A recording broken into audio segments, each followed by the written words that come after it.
Hey, what is up, everybody? And welcome back to Mile Higher Podcast, episode 332. And boy, do we have a wild one for you guys today. This one is actually driving me insane. I still, after thinking about it for days, cannot come up with a conclusion. Like sometimes I'll start to think, oh, yeah, this is what happened. And then I'll go back to my brain. I'm like, but wait, this, and this happened. So how could that happen? And I just am left confused. A real mystery. It is. It's a real mystery. It's really frustrating. And it's also very sad. Just everything this whole family has gone through is unbelievable. This case is definitely different in a lot of different ways than many cases we cover. I don't know if we've even covered a case quite like this one before. No. Well, sort of. I should have looked it up before we started. I can't remember if Ian, you were with us for... Remember we covered that one case where the boy was missing, but then they thought they found him. And yeah, I know which one you're talking about. I can't remember the name. It was like some French dude. Yes. Well, he went to the prison over there. But it turned out to be an imposter. Yes. Was he Frederic Bourdin? Yes. Bourdin? That's it. Yes. Yes. That was it. Yeah, it was the disappearance of Nicholas Barclay. Yes. It's kind of similar to that. So, I mean, it very different. Not really, but it has an imposter element to it. Because basically we're covering the case of Mary Day. And she disappeared in 1981. Mm-hmm. And for 20 years, her family believed that she was dead, that she had been murdered. And she may have been. Which is still on the table. Mm-hmm. Yet a woman gets pulled over in Phoenix with the same name, same birth date, and claims to be this woman who's been missing all these years. Mm-hmm. And there's a good possibility she is. Exactly. But then there's a good possibility she could be an imposter. She could be... Or there's another explanation that's not quite as sinister as an imposter. Right. Yeah. It's bizarre, you guys. But the family in this case takes a little time to wrap your head around because there's a lot of different names, a lot of people. Yeah. We're going to have our editor, Tom, draw you up like a little family tree diagram situation because it's confusing. I continually feel confused. Charlotte Pressler is Mary Day's mother, and she has quite an extensive history with men and having affairs and having children that she's seemingly doesn't keep track of, which makes us all a little confusing. She's just a massive piece of work shit. For sure. Yeah. So bear with us. We'll explain all of them. I'm sure you're probably like, guys, I'm confused already. Mm-hmm. Same. So are we. No, we'll break it all down for you. But the main name that really matters in all this is Mary Day. I'm surprised this case really has gotten very little coverage. Yeah. I was surprised I hadn't heard of it. I mean, there's a lot of cases, to be fair, from the 80s that don't get a ton of coverage. But this one has so many strange elements that you would think people would be more curious about it and that it would have had more coverage given the circumstances. I don't know. Surprising to me, I guess. Same. I don't know what happened here, but we're going to try to figure it out. Yeah, we're going to be the ones to figure it out today. By the end of this episode, we will have the answers. No, we absolutely will not. But I definitely want to hear from you guys about what you think, because I know your opinions are going to be all over the board. I love reading the comments. But yes, I'm your host, Kendall. I'm your host, Josh. We are joined by our production team, Janelle and Ian. Hello. Hi. Okay, guys. Shall we just jump in? There's a lot to get into here. Yeah, let's go back to the very beginning, talk about Mary Day and her family and how it all started. Yep. So Mary Louise Day was born on February 19th, 1968 in Little Falls, New York. And Little Falls has the second lowest population of any city in the state. And most people know one another. And that's why her mother, Charlotte, garnered quite a reputation over her time there. Charlotte married her first husband, Hubert Pressler, in the late 1950s or early 1960s, not completely sure. And a lot of information in this case was hard to pin down. But for a while, she was believed to not have had any children with him. But while Charlotte was married to Hubert, she had numerous affairs with men around town. most notably Mary's father, Charles Day. After Charlotte and Charles had Mary in 1968, she divorced Hubert and then married Charles before having Mary's little sister, Kathy. However, Charlotte did not stay faithful to Charles either, and she had Sherry in 1971 with a man named Ira Hoke. Now, according to Sherry, Charlotte never wanted to be a mother, and I mean, it's pretty obvious just by looking at this entire case. You will come to that conclusion pretty quick as well. But Sherry said, quote, "She had sex, she got pregnant, and she got stuck with us." While it's unclear what Charlotte did for work during this time, there are photographs that indicate that she could have been maybe a showgirl or at least met her romantic partners through the bar scene in Little Falls, although the town is pretty small and you wouldn't imagine there would be that much of a bar scene. Teeny tiny town. Yeah.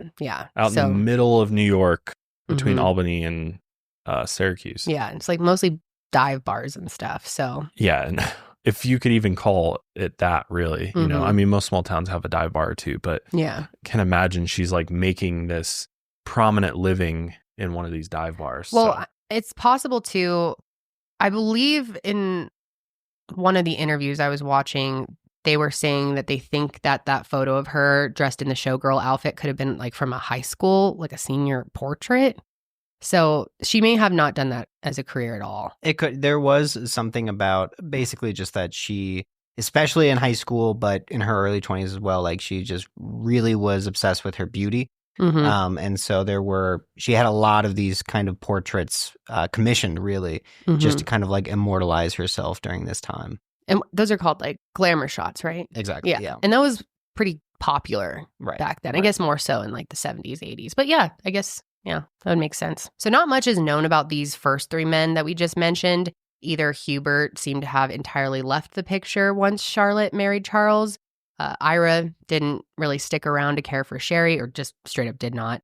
And even Charles seemed to have given up custody of Mary and Kathy once the couple divorced in the early 1970s. Mary, Kathy, and Sherry were under Charlotte's care, and she clearly did not want the responsibility of motherhood, had absolutely no interest in being a mom in any capacity. Yeah, and because of this, the children were not often enrolled in public school, and it's really unclear as to what kind of homeschooling Charlotte gave them, if she gave them any schooling whatsoever. Probably zero. Yeah, because Charlotte would usually leave the children at home to go out drinking in town at night, and the young girls would be left to just care for each other. Even while Charles and Charlotte were together, he was not present as a father figure. When Charlotte attempted suicide, the three girls were taken into emergency foster care by the Waltz family, and they enrolled the girls in school and seemed to genuinely care for them. It's unclear how long the girls spent with the Waltz family, though it's pretty safe to assume that it was at least for a few years. During this time, Charlotte officially divorced Charles and remarried a man named William Houle, who was just 17 at the time, and it's unclear how old Charlotte was or even how they met, but it seems to be pretty apparent Charlotte was quite a few years older than William. In 1975, William joined the Marine Corps, and a year later, in 1976, Charlotte regained full custody of her three children. There's a family portrait if you're watching. I don't know. Charlotte looks definitely older. I thought she looks old enough to be William's mother, but maybe that's a stretch. It's interesting looking at that photo of her because she doesn't strike you as the type of person we're describing here. No. I think it was a lot of act going on to portray herself as this mother.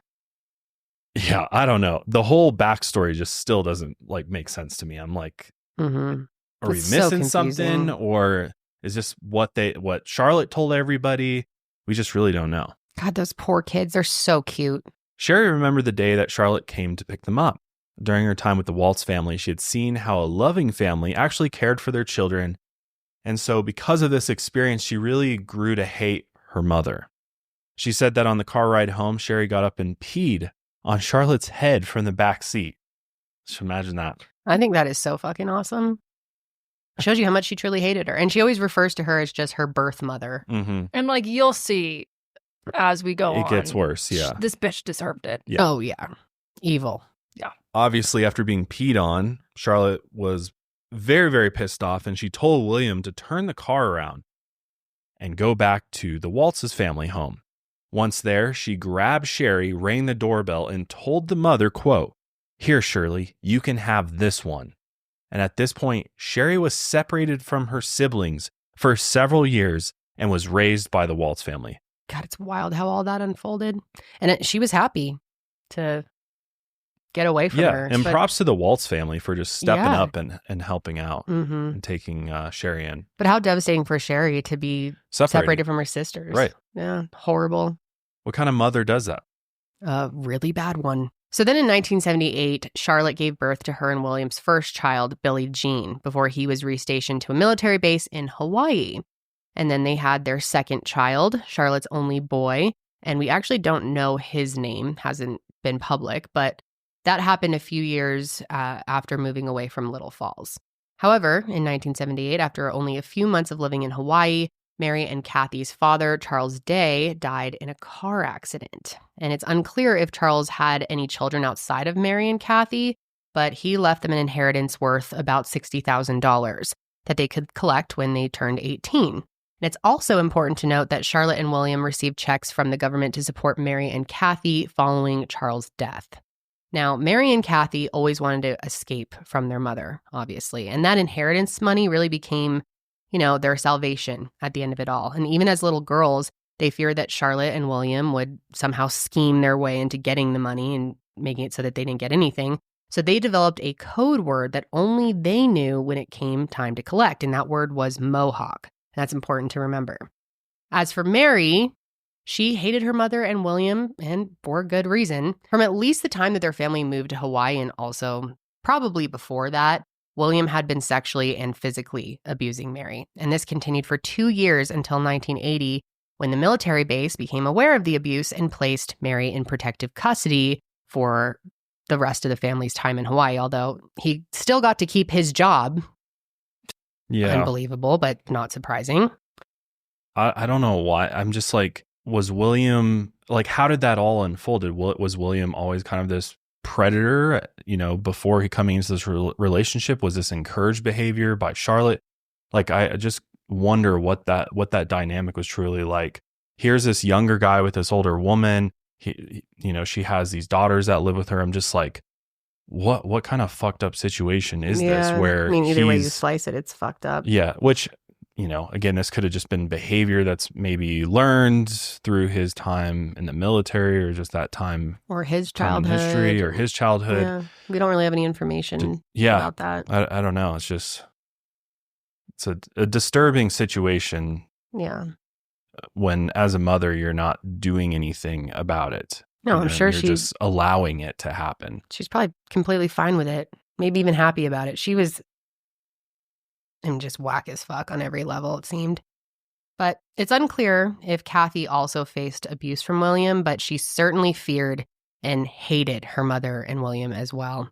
Charlotte would later say that Kathy tried to, quote, turn Billie Jean against us. In 1981, William was restationed to Fort Ord in Seaside, California, which was at the time a small military town policed mainly by military police officers. In the spring of 81, Mary was returned to Charlotte's care. Charlotte and William did not want Mary to return to protective custody again, as it would threaten the checks that they received after Charles's death. So they decided to keep her hidden. They never enrolled her in school, and other families on the base said that they never saw Mary. And Mary would run away constantly during this time, though she was returned to the family's home each time, and it's safe to assume that the military police officers and the local Seaside police officers were aware of the tendency for Mary to run away, as they were the ones who returned her home. However, that all changed only a few months later in the summer of 1981. On or around July 15th, Mary and Kathy were left home alone at the family's first home in Seaside, while Charlotte and William took their other children to dinner. And it's unclear how often this type of thing would occur, but William definitely preferred his children with Charlotte over Kathy and Mary. Charlotte and William and their 2 children were only gone for a few hours, leaving Kathy and Mary in charge of William's dog named Bubba Brown. And it's also unknown what really happened next, but Bubba Brown the dog became extremely sick at some point during the night. At first, the dog was vomiting, but soon he began convulsing and then foaming at the mouth. And whatever had happened, the dog was likely going to die. And this is when Charlotte and William returned home from dinner. William, who is very fond of his dog, Bubba Brown, immediately accused Mary of poisoning his dog while they were out for dinner. At this point, Mary tried to run out of the house, but he grabbed her. And since Mary had been physically abused by William before, she began kicking him to try and stop him from restraining her. William said that he tried to hit her in the shoulder, but, quote, the hit may have slid off and hit her in the throat. Ugh. Kathy was watching all of this go down, and she watched as William backed Mary into a corner of the home and then continued to beat her. He told Kathy to go to her room, and the last time that Kathy ever saw Mary, Mary had blood coming out of her mouth. So a very traumatic moment, and then she's gone. Yep. Keep that in mind because this event comes up later on and is pretty important. Yeah, pretty pivotal incident. So I know that there are people out there who love shopping, love going to the store, love trying on things, love the whole shopping experience. I am not one of those people. I could not hate it more. I truly hate going to the mall. I hate being around random people. And I hate dressing rooms. Just bad memories from my younger days. But you can avoid shopping completely if you use Stitch Fix. There is a better way. Stitch Fix online personal styling makes it easy. Shopping and figuring out your style can be really overwhelming, especially if you're someone that just does not have a sense of fashion. I am also one of those people.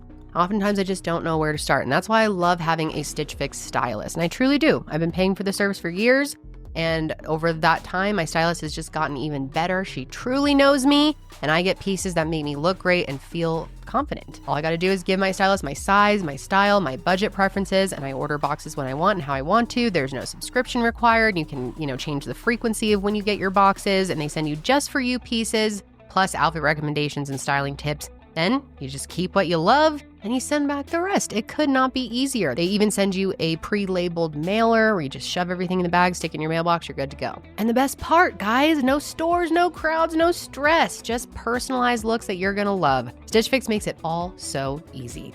Personal styling for everyone. Get started today at stitchfix.com/milehigher. That's stitchfix.com/milehigher. So the only people who know what happened next were Charlotte and William. Clearly, Charlotte had allowed William to abuse Mary when they were living in Hawaii, and she likely didn't stop him this time either. And regardless, after that night in 1981, nobody knows what actually happened to Mary Louise Day.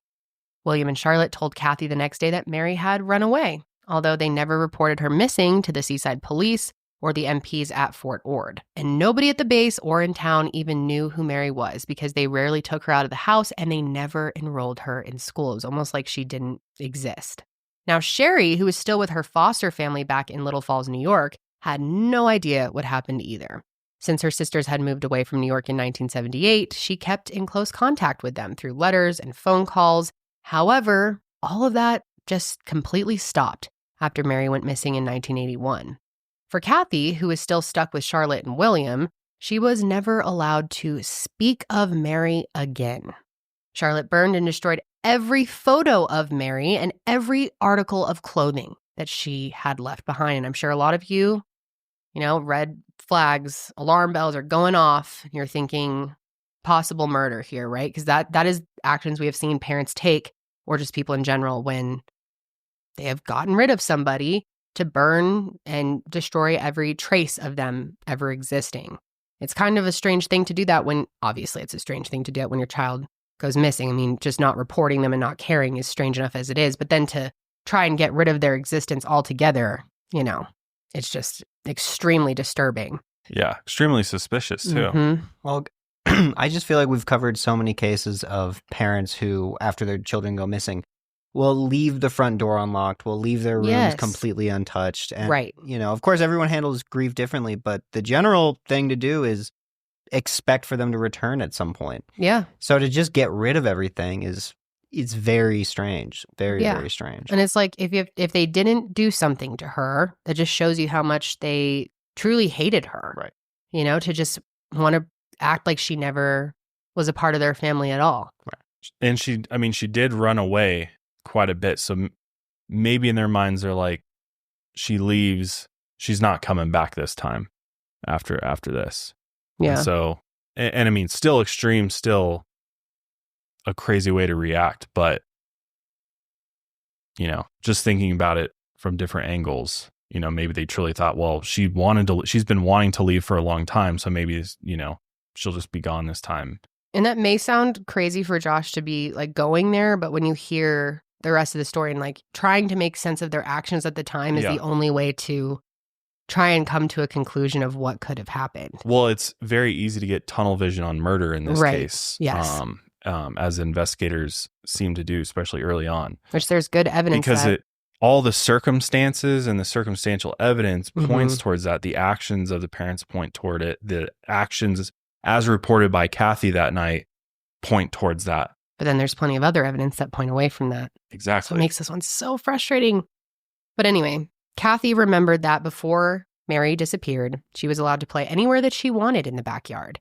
But after July, William took her and the other children to a spot next to the shed in the side yard and drew an invisible line and told them to never go to that section of the yard again.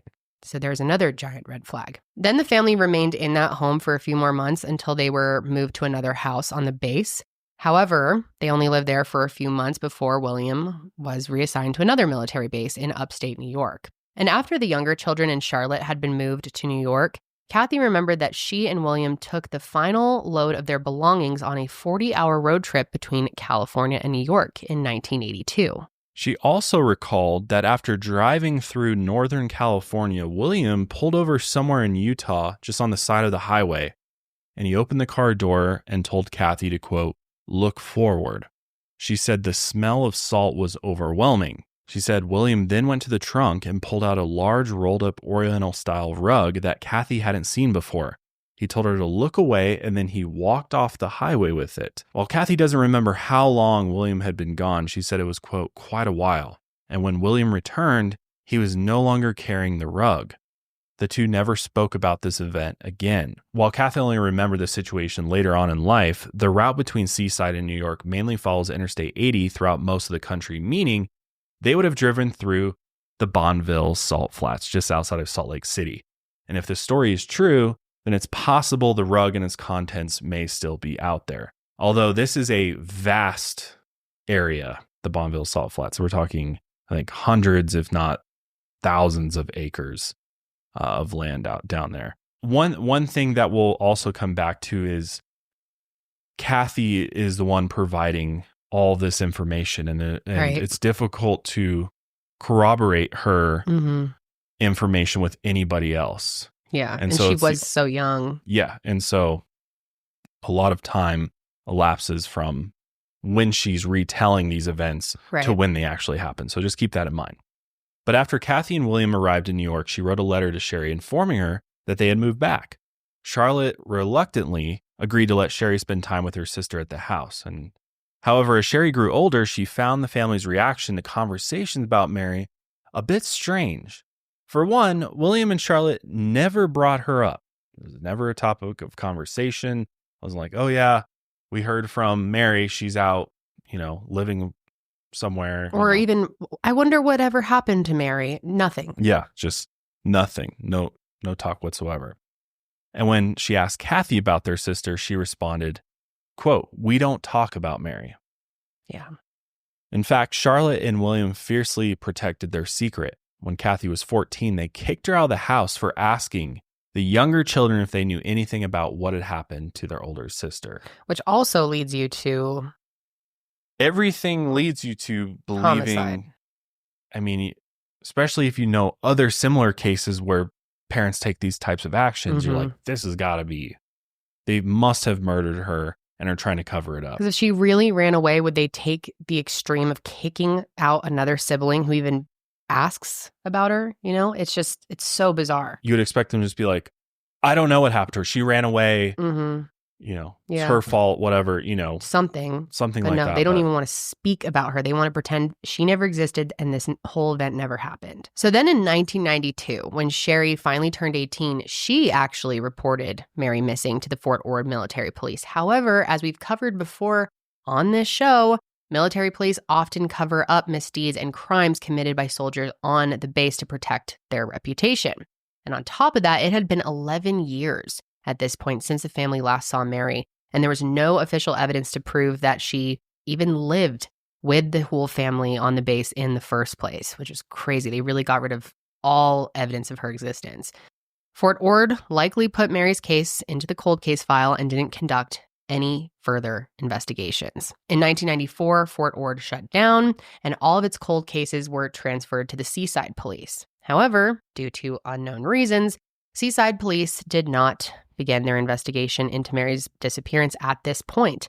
And it's likely because her case was quite old then, and they probably had a heavy caseload to work through before or after the base closed. And it was around this time that Sherry ended up meeting a long-lost sister. While asking Charlotte's sister about Mary, she revealed that Charlotte had a daughter named Jeannie with her first husband, Hubert Pressler. After their divorce, Hubert retained full custody, and Charlotte kept Jeannie a secret from the rest of the family.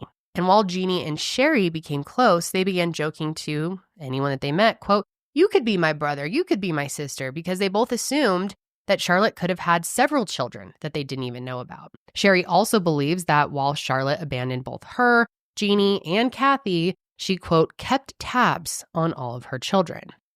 In 1999, Sherry submitted Mary's case to NCMEC, who generated this age-progressed photo of what she could look like at 31. And if you are watching this episode on Spotify or YouTube, you can take a look at it. It's amazing what NCMEC can do with just incredible. A photo.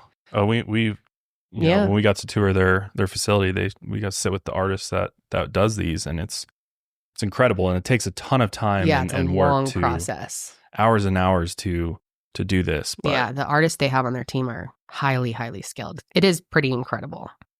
And it's only getting better as technology advances, you know. But while the case remained dormant for several years after this, the NCMEC case number and calls from Sherry and Kathy eventually spurred the Seaside Police Department to investigate the disappearance of Mary Louise Day in 2002. But this is 21 years after she first went missing, which obviously makes it very difficult after this much time. Mm-hmm. But Steve Sircone, who's in charge of investigations at Seaside when Mary Day's case became active again, assigned Seaside police officer of 20 years, Steve Bertagna, to the case. Steve began by interviewing both Kathy and Sherry. However, they didn't interview Charlotte and William at first, as they had moved away from New York and were not in contact with their daughters at this particular time. After taking statements from both Kathy and Sherry, specifically Kathy's version of the night that Mary went missing, Steve Bertagna determined that this would likely be a homicide investigation. He asked Kathy to fly from New York to Seaside to investigate the home where the events took place. In body cam footage from when Kathy accompanied Officer Bertagna, she can be seen recounting the fact that Mary was bleeding from her mouth when she last saw her, and pointed out the section of the backyard that William had drawn that invisible line and kept, the kids from playing in. While nothing jumped out to Officer Bertagna initially, aside from the horrifying events of Kathy's story, again, it had been 20 years since Mary's disappearance, and there was no visible evidence that seemingly remained. In order to properly investigate the backyard, Officer Bertagna brought some cadaver dogs in to take them through the homes to see if they could detect human remains inside the home or in the backyard. And when multiple cadaver dogs are brought into an enclosed space, instead of canvassing a large area, they are brought through independently in order to avoid distractions, which makes sense. And if multiple dogs hit the same spot, that spot is either dug up or forensically analyzed to find what that dog was indicating on. So then 4 dogs independently hit on the same spot, and it just so happened to be the exact area of the backyard where William told Kathy to avoid after Mary disappeared. And Steve Sircone said, quote, "Our dogs don't lie." And we all know, if you've been a true crime consumer for any amount of time and have heard any cases with coverage about these dogs, they really are pretty amazing. Spot on 99% of the time. It's wild. So for 4 of them to indicate on the exact same spot tells you a whole lot, right? So Seaside police officers began digging up that spot in the backyard, and they found a belt buckle, and then they found a teddy bear, and then buried several feet deep, police ended up finding a little canvas tennis shoe for a little girl. And so, of course, as soon as they see that, they're thinking like, well, they found her. In fact, Sircone actually quoted saying, "Well, we found her." thinking that if they dug any deeper, they're certainly going to come across Mary's body. However, as they continued to dig, no body was found. And this completely perplexed Detective Sarcone and Officer Britannia. Why would 4 dogs individually hit on a section of the yard without a body? It just made no sense. I mean, again, these cadaver dogs are extremely reliable, positively identifying bodies several feet deep with a 95% accuracy rate. They've even been used to identify archaeological sites from the Iron Age, finding bodies buried over 3,000 years ago, which is mind-blowing. This is because cadaver dogs don't just detect the scent of human remains, but the scent of the soil has actually been changed by the presence of the remains buried there. Even after the body has been removed, the scent of the soil remains detectable by cadaver dogs for at least 667 days. And that number is likely much higher. There just have not been studies done to actually prove that yet.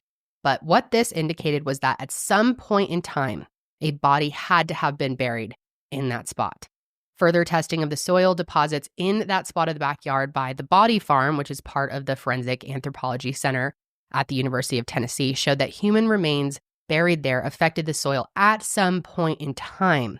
The only problem was, without a body, Seaside PD couldn't prove that Mary was the one who was buried there. So with the testing and the cadaver dogs further building the case against William and Charlotte Houle, Seaside police realized that they needed to track those 2 down and get their statements regarding the night that Mary disappeared. In 2003, Detective Sarcone and Officer Britannia found out that Charlotte and William were still together.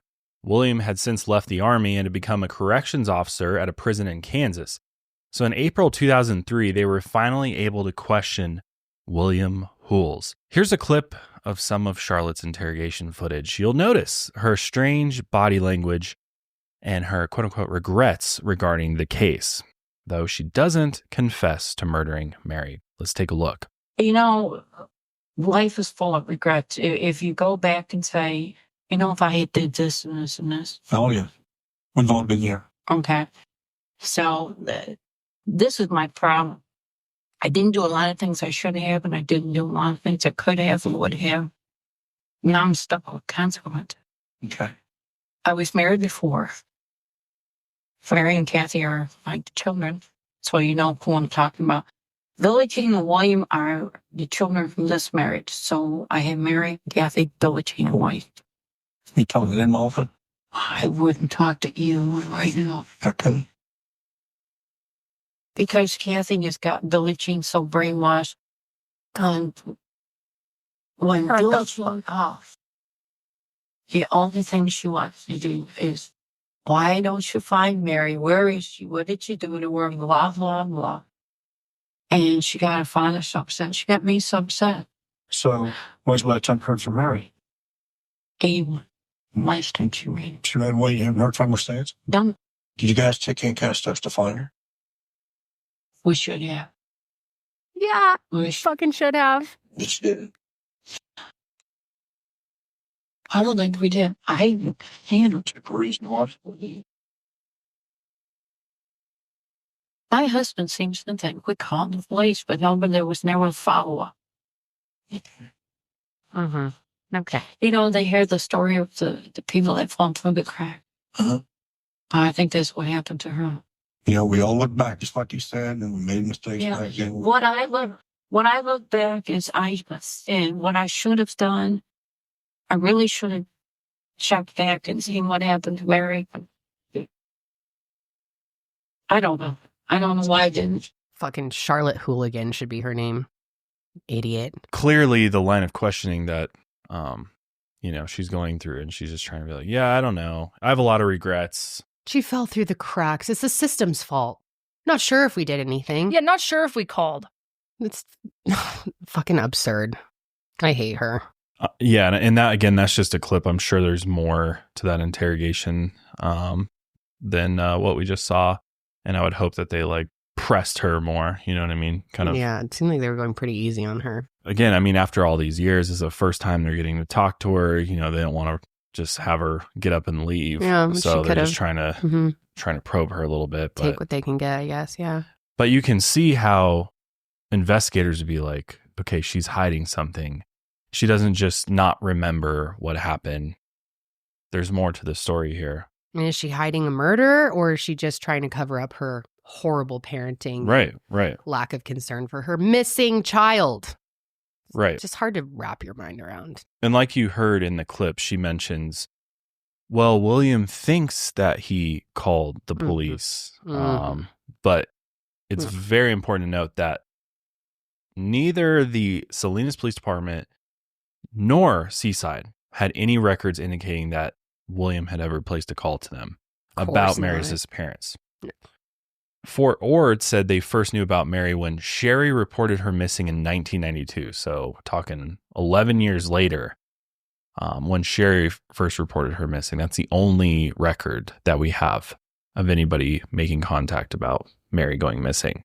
She also went on to say that the night Mary went missing, she was terrified of William and, quote, saw Satan in his eyes. Next thing they do is the police interviewed William, and they asked him about the incident following the dog getting extremely ill and how mad he was at Mary. And William said, quote, on a scale of 1 to 10, I was at a 15.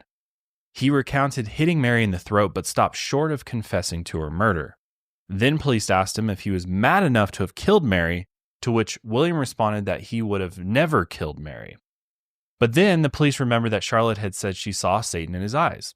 And so they asked William if that devil could have killed Mary. And William said, quote, yes, that demon could have killed her.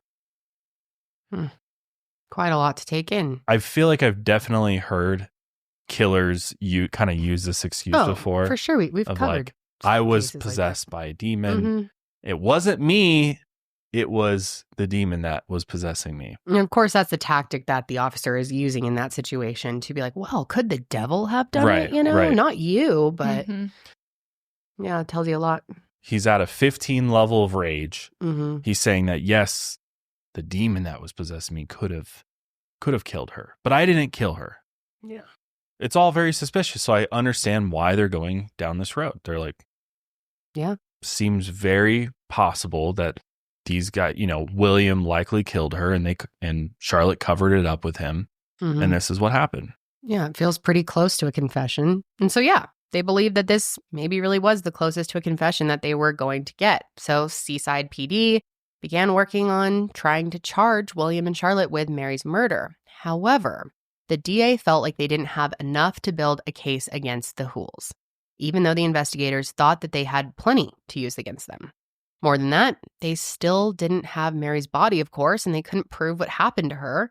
Then everything changed after a routine traffic stop in Phoenix, Arizona, and a new twist would change this case forever. And here's where things really start getting wild. On November 25th, 2008, just 7 months after police interviewed William and Charlotte, Phoenix police pulled over a pickup truck with stolen license plates. After they ran IDs for the 2 passengers within, they immediately called Steve Sircone back in Seaside. One of the passengers had the name Mary Louise Day, and not only that, they had the exact birth date of the girl that they had been investigating for several years. Steve immediately informed Sherry and Kathy that they had potentially found their sister, and Sherry was, quote, insanely happy. And just imagine getting that call after all that time. You would like pass out. Right. Be so shocking. I wouldn't believe it. Right. I'd be like, there's absolutely no way. And it's like, I think, she had that initial reaction of being insanely happy. I'm sure there was shock at first too. But like, you'd want to believe that, Right. However, that wasn't everything. When Steve called Mary for the first time, he was surprised to hear that she had a thick Southern accent, despite the fact that she nor anyone who she grew up with had lived in the South. Her accent was so thick, and speech experts actually determined that she would have had to have lived there in her formative years, at least till she was like 9 or 10, to acquire an accent like that. And on top of that, while she could remember that her parents were William and Charlotte, she couldn't remember the incident with Bubba Brown, the dog. However, she did remember that she had left the house after being beaten by William. And also there was that inheritance that was left by her father, Charles Day. Mary had around $60,000 to collect, but she had forgotten about it and had even forgot the code word Mohawk that she had created with Kathy for them to collect. At this point, Kathy did not believe this woman was her sister. Because on top of all that, while the birthday on her Arizona ID was Mary's birthday, she had used a different birthday entirely in other documents that she had signed. But as far as the police were concerned, everything checked out on paper, and Sherry was ecstatic to have her sister back. She offered to have Mary come live with her in North Carolina and met her at the airport. When Sherry saw her, she said, quote, "I was scared." Mary had lived a hard life and appeared disheveled when she first saw her. While Mary lived with Sherry, Seaside police kept in contact with her, and they learned that she had worked odd jobs throughout the years, getting paid under the table to avoid using her social security number. And she used the name Monica Devereaux after she had read it in a romance novel.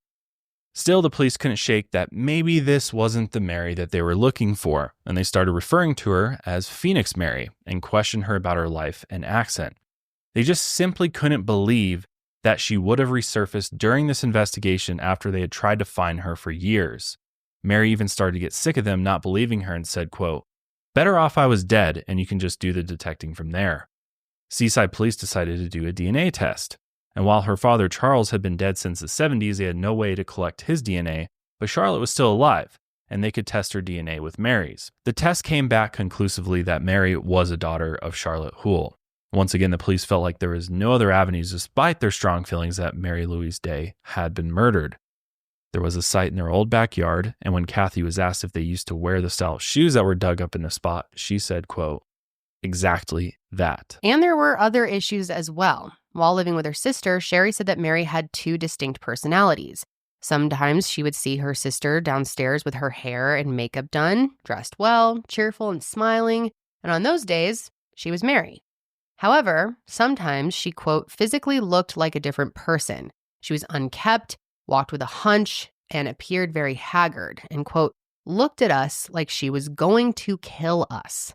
And on those days, Sherry called her Monica. Mary was also an alcoholic, and Sherry started finding liquor bottles inside of her baby's dresser, which is a very interesting place to stash them. And due to this, she moved Mary into her own home in Fayetteville. Sherry recounted one incident where Mary called and asked her to come over immediately. And when she got there, Mary threw a beer bottle at her head, completely unprovoked. Mary was also showing strange signs towards the Seaside police. Once she emailed them out of the blue saying that she was lying to them about who she was, and she would later write back and say she didn't know why she sent that email. And when Steve Sircone became chief of police at Seaside, he assigned Mark Clark to the case, who developed his own theory. While she was certainly a daughter of Charlotte Houle, as the DNA test proved, he believed that she could be one of the children that Charlotte had earlier in life and maybe kept hidden from the rest of the family, like Sherry's older sister, Jeannie. As Sherry believed that Charlotte kept tabs on all of her children, police theorized that once the homicide investigation began, Charlotte reached out to this other daughter.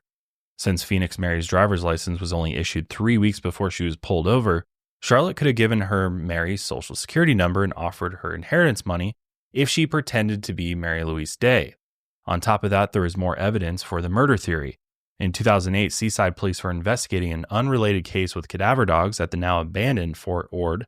The dogs hit on one house, which just so happened to be the home of William Houle, after they had left the house Mary disappeared from. Could Mary's body have been moved from the first house to this other house before he hid it in the Bombville Salt Flats? While this is certainly an interesting theory and would explain Mary's lapse in memories and strange accent, there were other theories as well. Since the abuse Mary suffered from William was so severe, like beating her head against a coffee table the night she disappeared, it's not unlikely that she could have developed a case of mild amnesia. According to a study from 1999, it says, quote, "Childhood abuse, particularly chronic abuse beginning at early ages, is related to the development of high levels of dissociative symptoms, including amnesia for abuse memories," is a possibility. Yeah, certainly. Certainly, with everything that she amongst had been other through. things, yeah. Mm-hmm. Yeah. On top of that, Mary had also been an alcoholic since her teenage years, and studies show that heavy, prolonged alcohol use can lead to gaps in memory. Plus, both abuse and alcoholism could lead to psychological issues like dissociative identity disorder, which was previously known as multiple personality disorder, and the development of multiple personalities. Mary's strange accent and Monica's personality could be symptoms of that rather than a secret identity. This whole conversation of does she have this or not is interesting to me. And honestly, we'll probably never know, but I could definitely see her having it. It is relatively rare, around like 1% of the population, which I think is somewhat in line with schizophrenia, if I remember correctly. But anyways, another interesting piece here is that women are more likely to be diagnosed than men. And also, typically the age is around like 30 years old to be diagnosed, but you can start showing symptoms before that. But a big piece of DID is trauma, especially in childhood. Assault, abuse, physical, sexual, mental is very, very common. And also just having like a very disturbed childhood, a lot, being thrown in different environments, which she was, being neglected, which she was, having a fucked up family dynamic, which she was. So I don't know, could she have had it? Yeah, she definitely could have. I mean, that would explain, or like at least help explain the accents. Yeah, it would make a lot of sense. So I wonder, I don't really know much about this, but is it involuntary?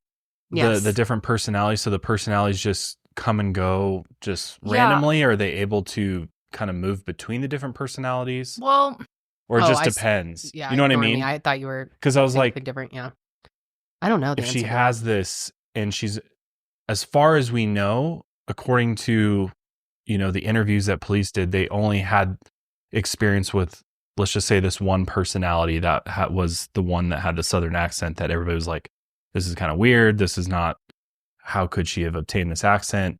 And maybe she switched that off, when she was at home. I don't know. Like, I don't know if it works that way or if it's just kind of random. I believe that depends on the person. And also, there's points in times where, one of them may be really prevalent for a while. And then like one of them hasn't shown itself for a long period of time. And then I think it kind of just depends on the person and the situation.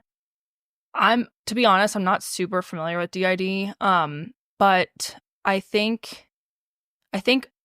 don't think it's like, oh, this situation, I'm choosing to bring this, person forward, or this one. I don't think it's like you can just decide and like use it to your advantage, I guess, if that's what you're asking. Yeah. I guess it's called switching. Yeah. And it looks like it can be triggered by stress, specific situations, or even seemingly random factors. So it just really depends. I think it just depends on the person. But I don't think if she had this, was going in, in this specific, if I'm going to talk, if I'm being pulled over right now or whatever, I'm going to switch to this person. Because, I don't think that's how it works. But again, to be honest, like I said, I'm not super familiar with it. I think that would potentially explain the strange email, though, that she did send police. If it's brought on by stress, random factors, whatever it may be, suddenly she's like, I'm not Mary, I'm not this woman they think I am. She sends it off, and then later she's like, I don't know why I sent that. Yeah, because she's in that moment genuinely in a different personality. Yeah, right. And these personalities are not just slight tweaks to your main personality. No. I mean, they're full on. They have like backstories and all different characteristics, different accents, different ages. Or this person's personality is 6 years old, when in reality the person's 50 years old. And so and I think that's a lot of where the trauma comes in of, you're bringing forward completely different personalities based on, different events that you experienced throughout your life. So you can have a younger personality based on a traumatic experience that happened around that age? Mm-hmm. Interesting. It's really a fascinating. It's very fascinating. Mm-hmm. And I think it's also commonly like very misunderstood. And I read that a lot of times it's misdiagnosed as ADHD first. Really? Why? I don't know. That makes no sense. I need to look into it more. But it does sound like this could explain the memory gaps. Yes. Yeah.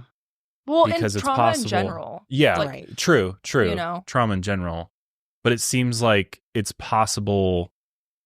The term is alters, is what they call it for the different personalities. But it's possible if she experienced something with a different altar, that if she then switches to another altar, that she may not remember what that altar experienced Right. at some other point in her life. So it seems like it could be a plausible explanation for what happened and why she doesn't remember all these things.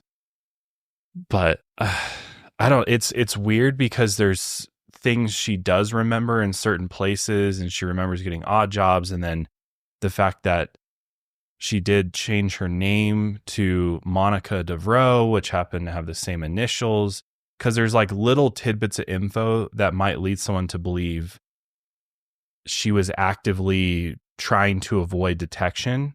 You know what I mean? But why? And I don't know if somebody had DID, would they be able to, switch between these altars and then also follow some type of plan, which we'll get into this theory here in a minute, that somebody lays, like this is what you're going to do if we're talking about this person being imposter, you know what I mean, versus the actual Mary Day. I don't know, so it's like, because some of the things that if this is the real Mary Day with DID, some of the things that she did are kind of weird to me, that she would be able to do those things, but then not remember other things. I don't know. You can't consciously switch. Like, you don't have the decision to switch identities depending on, right, the different scenarios and environment that you're in. So that's why it's so weird to me to think if she had this, I don't think she was using this to her advantage to like get away with. Do you see what I'm saying? I don't think so either. Or that her mom was having her use this to her advantage, because they don't get to choose when they switch the identity.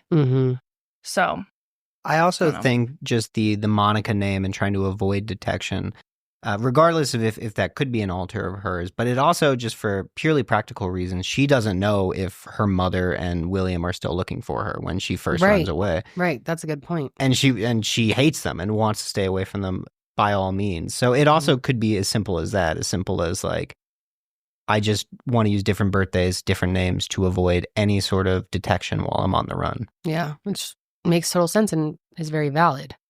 Yeah, I'm curious to anyone out there who has experience with dissociative identity disorder, whether that's you who have it yourself or someone in your life, kind of your take on it, because I'm sure you guys would understand it better than we do. Yeah, definitely. The human brain is just so complex, mysterious, and interesting. It's so much we still don't know. And still, none of these theories could be proved. And without hard evidence proving Phoenix Mary to be an imposter, Seaside police couldn't continue their investigation. There would be no new developments in Mary's case for years. And then in 2017, new Seaside chief of police, Judy Velaz, received a call from one of Mary's younger siblings. Mary was dying of cancer in hospice and wanted to be believed. After trying to overdose on Tylenol multiple times and continuing to be violent around Sherry's family, Mary moved back to Arizona and actually married a man who his name has actually not been public. But Mary and this man moved to Warsaw, Missouri, where he was abusive to her, according to police reports. And it's unclear if they were still living together while she was dying. Judy, who had never been assigned to Mary's case before, looked at all of the evidence with fresh eyes. First thing she did was look at the shoe that had been dug up in the backyard, and Judy said that the shoe, quote, fit in the palm of my hand and was much too small to have belonged to Mary when she disappeared at age 13.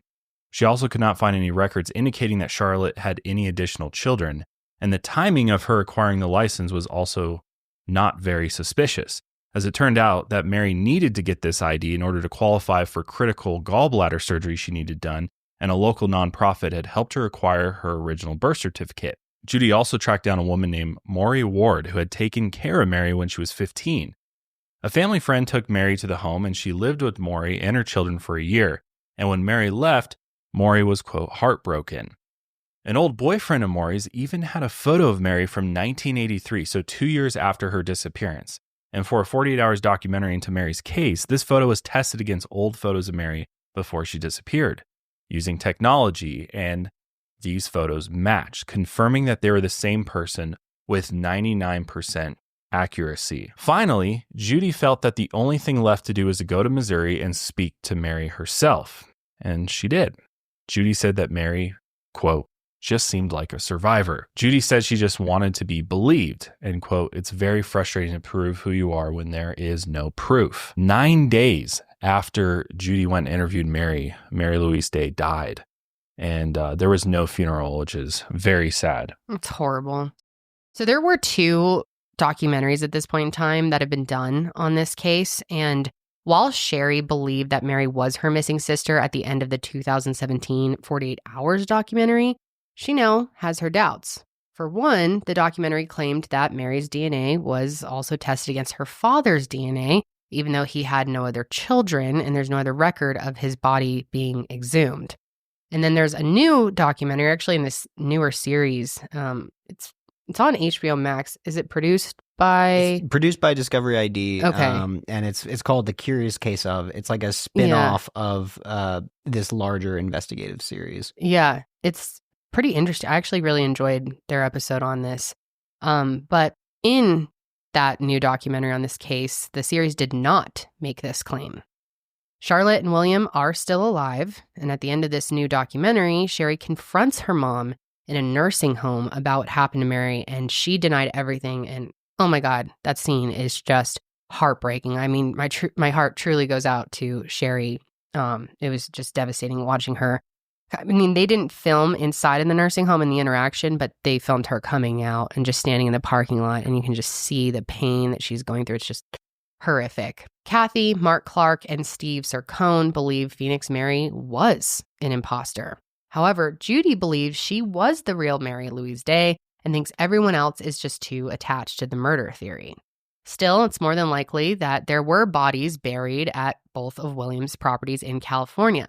Without evidence or further testing and investigation, we may never know who they truly were or what happened to Mary Louise Day. So I hate to leave you guys with that conclusion, but truly there really are no answers at the end of the day, even though there is compelling evidence for both potential outcomes here. Yeah, I mean, there's definitely some evidence and circumstantial. Yeah, I guess it's more circumstantial on the homicide side. Because there's no evidence pointing to Mary Day being murdered. Right. Right, because there's no physical evidence. Yeah, I meant more, there. Circumstantial. But it's strange that human remains were detected in 2 locations where William lived. By 4 dogs. And so... And then they just happen to dig up that area and there's a child's shoe there. Yeah, which seems like there's no way it would have been Mary's shoe, but it's like, whose shoe was it? Well, it could have been Mary's shoe. Well, she was 13 at the time she disappeared, and this was a tiny little, like, true, but it could have been from shoe. when she was younger. But then whose was it? Yeah. God, this drives me nuts. And then, of course, the, whole recollection about the carpet being buried. And I mean, that may not have actually happened, but what the fuck was that if it did? Well, because so much of this comes back to Kathy and what Kathy has said happened. Mm-hmm. But again, we're hearing these things 20 years later.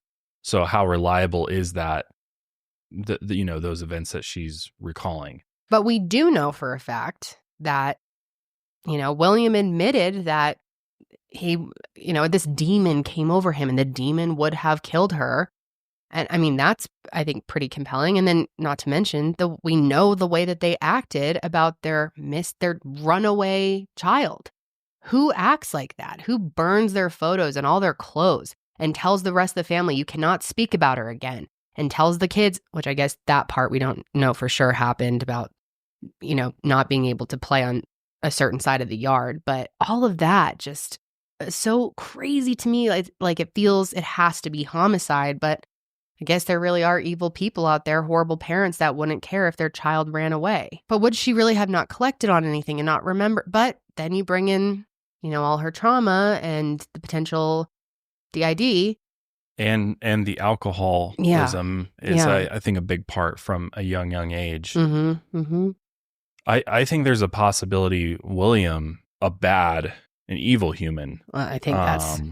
Yeah, I would just say that's so is it true. possible he's involved in other things unrelated to Mary that he's trying, they've they've tried to sort of set all this up so that to protect themselves from other things that happened or cover up other things that went on. And there was a different body buried in that spot. Right. It's possible that, it's possible he murdered somebody else, and maybe Kathy's whole story about the carpet and everything is true, but it wasn't Mary. Right. Could have been something else entirely, or that just never happened. And that's just somebody misremembering something that happened 20 years ago. Because when you look at the DNA element of things, I mean, that's pretty conclusive. But the potential is just another child that, Charlotte had that was hidden from the family. That aligns with her personality and her past behaviors. So that really could be a possibility. Well, it's just sad. It seems like the system failed Mary. It failed this entire family. Certainly. It failed Kathy. But the parents above all else. Yeah. And the military failed. I think the military bears some responsibility here for not investigating, because I think this really comes back to we'd probably have more answers, if not the entire truth, had this been investigated in 1981 or even a few years after. It's a complete shame that this went undetected for 20 or 10 years or whatever it took for Sherry to finally come and report her missing in 92. And by that time, it's, you've got a lot of ground to cover to figure out what happened. And not only that, these people are moving around, they're doing this and that, and who knows what type of evidence could be disposed of or buried. So it's just difficult, because I think none of this should have happened in the first place, but it should have been investigated far earlier, and we probably would be sitting here with more answers than we have if it had been done. Those kids should have never left the care of the Waltz family. So it's like, what system failed here, and they kept them out of school. And so there's protections in place to stop things like this from happening. And just none of that ever happened.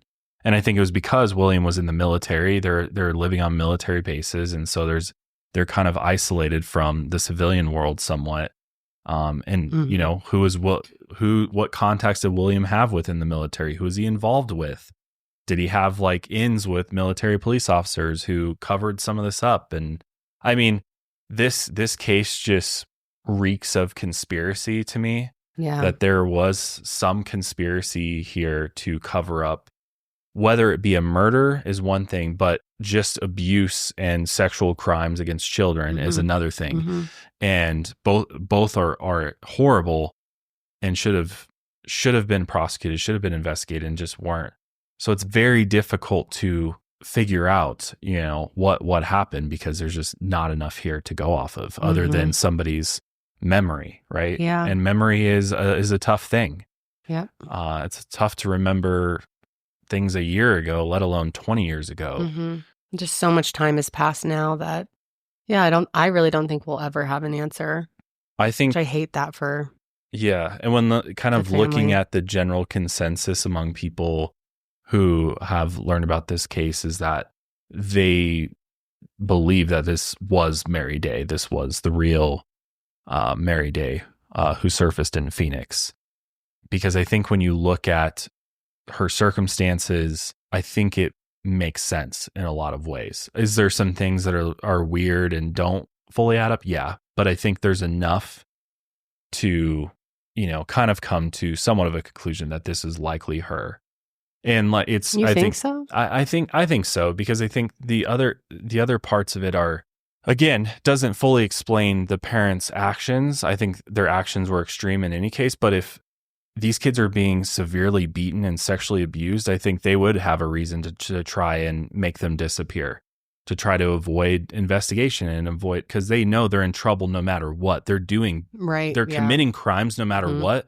Whether it went as far as a murder occurring is another thing, but I think they have enough motive to cover up her existence because of what happened. I mean, if William's slamming her head against a coffee table to the point that she's, in serious need of help, unconscious, she's got brain damage, she's got blood coming out of her mouth. I mean, that's really, he's going away a long time for that type of crime.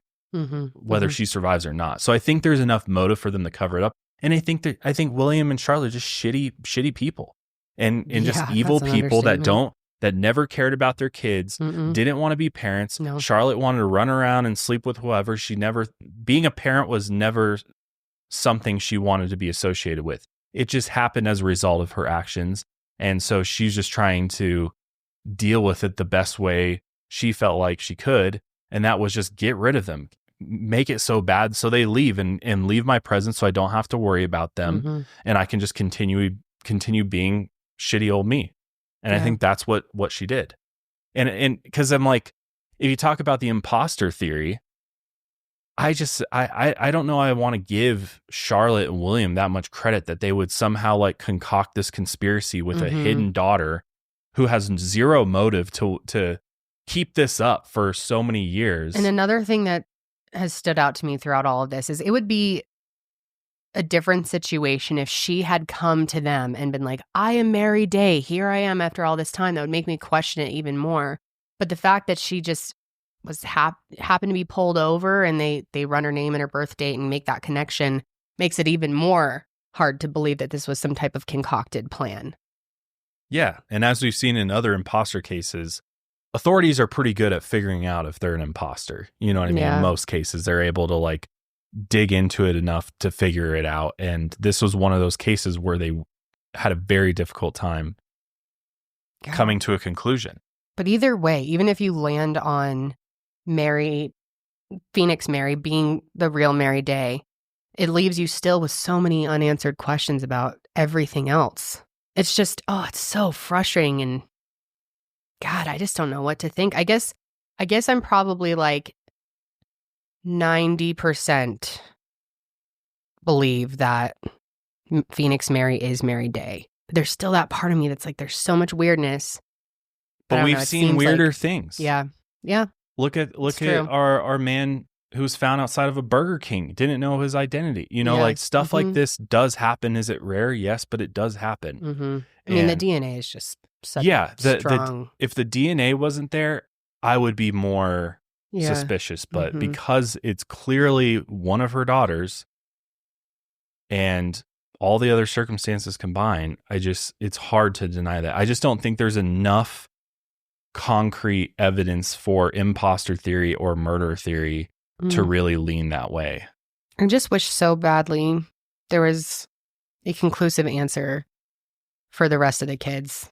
You know, it was heartbreaking seeing Sherry and Kathy you can just tell the toll that all of this has taken on them, and then everything that they have been through in their lives. And then Mary, Phoenix, whether she's Phoenix Mary or Mary Day herself, it's just she's lived such a tragic life, clearly, and had such a horrible end, and clearly has been through unbelievable trauma. It's just so fucked up. Yeah, and what pisses me off is that there's no justice or accountability for fucking Charlotte and William. Yep. When they should be held responsible for this. Yeah, and I wish ever. And again, because of the time that's passed and the lack of evidence, police really tried hard to get the DA to, go after him. But they were like, there's just not enough evidence to point to a crime being committed. It's all sort of hearsay. But that's the real crime at the end of the day, is that you have two people who committed crimes that have not been held responsible. Mm-hmm. And Charlotte especially, put her kids through hell. Yep. And what does she have to say for herself? These poor kids didn't even ask to come into the world. And here they are having to deal with these two and other parents as well. Other fathers, I should say. I just don't feel like Charlotte and William were smart enough to like pull off a grand conspiracy and hide a body and all these other things. It's just the actions and what we hear from the time. It's just so hard. I don't know. Yeah. I don't know. It's wild. This one like really blew my mind. Definitely want to hear from all of you. Oh, and I want to hear from you two as well. Do you have any final thoughts or a percentage where you lie or anything like that? I'm pretty convinced this was her. Like, the DNA is what really sells it. I think it's probably, I don't know, 98%, I guess. Yeah. Pretty confident. Yeah. I'm about there as well. I think I understand why the siblings are more or less unsure, though, because for them, like the Mary that they know was a 13-year-old girl not this woman in her 30s who's dealing with severe psychological issues. Right. So much time had passed. Right. And so for them, like, Mary did die, you know? And so I think it's just, I mean, it would be difficult for me to try to reconcile that. Yeah. I don't blame them for thinking that at all. No, not one bit. But I do think, like, Phoenix Mary was Mary Day. Yeah. Agreed. Well, let us know what you all think. I wish there could be answers. I don't think there ever will be. And siblings. Sadly. I know. But yeah, that's where we're going to leave it today. As always, we'll see you guys next week with another one. Till then, keep on taking your mind a mile higher.